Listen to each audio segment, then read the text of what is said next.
কোরবানি ঈদ স্পেশাল ভুনা খিচুড়ি। Hello viewers, আসসালামু আলাইকুম। আপনারা সবাই কেমন আছেন? আপনাদের দয়া এবং ভালোবাসায় আমরা অনেক ভালো আছি। আজ আপনাদের মাঝে নিয়ে আসলাম কোরবানি ঈদ স্পেশাল গরুর মাংসের ভুনা খিচুড়ি। আজকের এই রেসিপিটি নিশ্চয়ই আপনাদের অনেক ভালো লাগবে, তাই দেরি না করে চলুন দেখা যাক পুরো রেসিপিটি। ভিডিওটি না টেনে পুরো রেসিপিটি দেখার অনুরোধ রইল। গরুর মাংসের ভুনা খিচুড়ির জন্য আমি প্রথমেই গরুর মাংস নিয়ে নিচ্ছি 2 কেজি। মাংসের মধ্যে লবণ দিয়ে নিচ্ছি স্বাদ মতো। মাংসের মধ্যে ধনিয়া গুঁড়ো দিয়ে নিচ্ছি 1 টেবিল চামচ। গরম মশলা গুঁড়ো দিয়ে নিচ্ছি 2 টেবিল চামচ। মাংসের মধ্যে মরিচের গুঁড়ো দিয়ে নিচ্ছি 2 টেবিল চামচ। হলুদ গুঁড়ো দিয়ে নিচ্ছি মাংসের মধ্যে 2 টেবিল চামচ।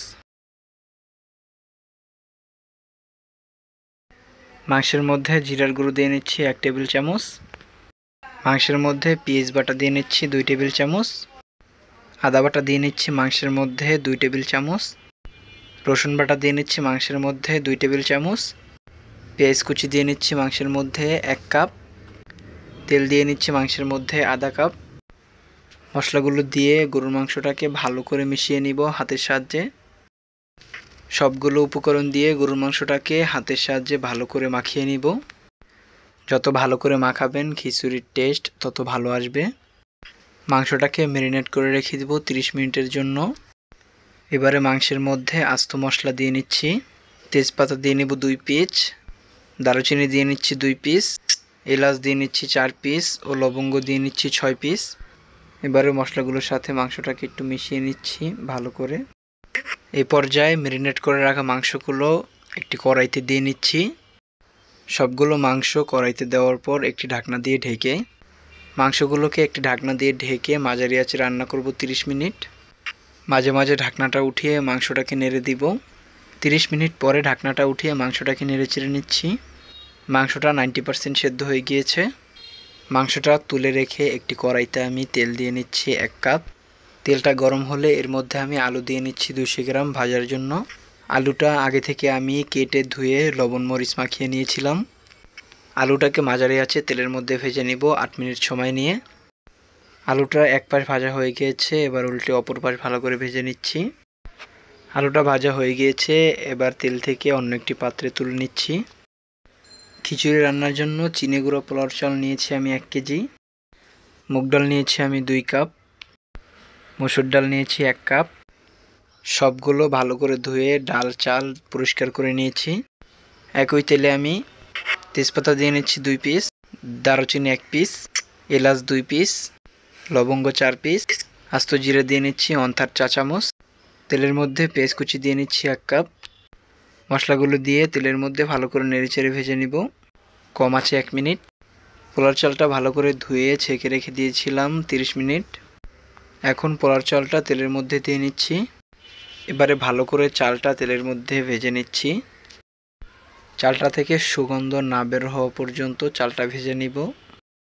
চালটা অনবরত নাড়তে হবে, না হলে চালটা লেগে যাওয়ার সম্ভাবনা আছে। এবারে চালের মধ্যে আগে থেকে ভেজে ও ধুয়ে রাখা মুগ ডাল দিয়ে নিচ্ছি। মসুর ডালও দিয়ে নিচ্ছি। মসুর ডালটাও আগে থেকে ভালো করে ধুয়ে নিয়েছি। কড়াইতে আদা বাটা দিয়ে নিচ্ছি 1 চা চামচ। চালের মধ্যে মরিচের গুঁড়ো দিয়ে নিচ্ছি 1 চা চামচ ও হলুদের গুঁড়ো দিয়ে নিচ্ছি 1 চা চামচ। গোলমরিচ গুঁড়ো দিয়ে নিচ্ছি 1 চা চামচ। হলুদ মরিচ গোলমরিচের গুঁড়ো দিয়ে ভালো করে নেড়েচেড়ে নিব চালটাকে। চাল ও ডাল খুব ভালো করে মিশিয়ে তেলের মধ্যে ভেজে নিচ্ছি। সবগুলো উপকরণ এখন আমি একটি বড় কড়াইতে তুলে নিচ্ছি রান্না করার জন্য। চাল ও ডালটাকে 3 থেকে 4 মিনিট সময় নিয়ে মাঝারি আঁচে ভেজে নিচ্ছি তেলের মধ্যে। চাল ও ডালটা খুব ভালো করে ভাজা হয়ে গিয়েছে এবং সুন্দর একটি ঘ্রাণ বের হয়েছে। এই পর্যায়ে এর মধ্যে আমি দিয়ে নিচ্ছি আগে থেকে রান্না করে রাখা গরুর মাংসগুলো। গরুর মাংসটাকে আমি ভালো করে নেড়েচেড়ে ডাল ও চালের সাথে মিশিয়ে নিচ্ছি। আগে থেকে ভেজে রাখা আলুগুলো দিয়ে নিচ্ছি কড়াইতে। আলুটা নেড়েচেড়ে ভালো করে মিশিয়ে নিচ্ছি চালের সাথে।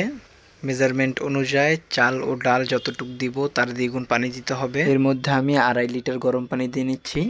লবণ দিয়ে নিচ্ছি স্বাদ মতো। এখন পানির সাথে সবগুলো উপকরণ খুব ভালো করে নেড়েচেড়ে মিশিয়ে নিচ্ছি। আস্ত কাঁচামরিচ দিয়ে নিচ্ছি 8 পিস। চালের মধ্যে মটরশুঁটি দিয়ে নিচ্ছি 2 কাপ। এখন আলতো করে নেড়েচেড়ে মটরশুঁটিটাকে মিশিয়ে নিচ্ছি। 3-4 মিনিট উচ্চ তাপে জাল দেওয়ার পরে পানিটা কমে আসলে অল্প পানি থাকা অবস্থায় ঢাকনা দিয়ে ঢেকে কম আঁচে রান্না করব 20 মিনিট। 20 থেকে 25 মিনিট পরে ঢাকনাটা উঠিয়ে খিচুড়িটাকে আলতো হাতে উল্টিয়ে দিব। এবারে ঢাকনা দিয়ে ঢেকে কম আঁচে দমে রেখে দিব 10 মিনিট সময় নিয়ে খিচুড়িটাকে। 10 মিনিট পরে ঢাকনাটা উঠিয়ে আস্ত কাঁচামরিচ দিয়ে নিচ্ছি 4 পিস। আবারও ঢাকনা দিয়ে ঢেকে দমে রেখে দিব 5 মিনিট। 5 মিনিট পরে ঢাকনাটা উঠিয়ে এর মধ্যে ঘি দিয়ে নিচ্ছি 4 টেবিল চামচ। এই ঘি দেওয়ার ফলে খিচুড়িটার টেস্ট দ্বিগুণ বেড়ে যাবে। ঘি দেওয়ার পরে খিচুড়িটাকে ঢাকনা দিয়ে ঢেকে দমে রেখে দিচ্ছি 2-3 মিনিট। এবার ঢাকনাটা উঠিয়ে খিচুড়িটাকে দেখে নিচ্ছি, অলমোস্ট খিচুড়িটা হয়ে গিয়েছে। দেখুন খিচুড়িটা একদম ঝরঝরে হয়েছে। তৈরি হয়ে গেল মজাদার ঈদ স্পেশাল গরুর মাংসের ভুনা খিচুড়ি। এই রেসিপি ফলো করে আপনারা যদি ট্রাই করেন খুব সহজেই বাসায় বসে তৈরি করে নিতে পারবেন ঝরঝরে গরুর মাংসের ভুনা খিচুড়ি। দেখতেও আমার খিচুড়ির মতো হবে এবং খেতেও অনেক টেস্ট হবে। খিচুড়িটা হয়ে গিয়েছে, এখন গরম গরম পরিবেশনের পালা। খিচুড়িটা অনেক লোভনীয় হয়েছে। গরুর মাংসের ভুনা খিচুড়ি আমার অনেক পছন্দ। আপনাদেরও কার কার পছন্দ অবশ্যই আমাকে কমেন্ট করে জানাবেন। রেসিপিটি এই পর্যন্তই। ইউটিউব চ্যানেল থেকে দেখলে চ্যানেলটি সাবস্ক্রাইব করবেন ও ফেসবুক পেজ থেকে দেখলে পেজটি ফলো দিয়ে আসবেন। সবাই ভালো থাকবেন, সুস্থ থাকবেন। আসসালামু আলাইকুম, আল্লাহ হাফেজ।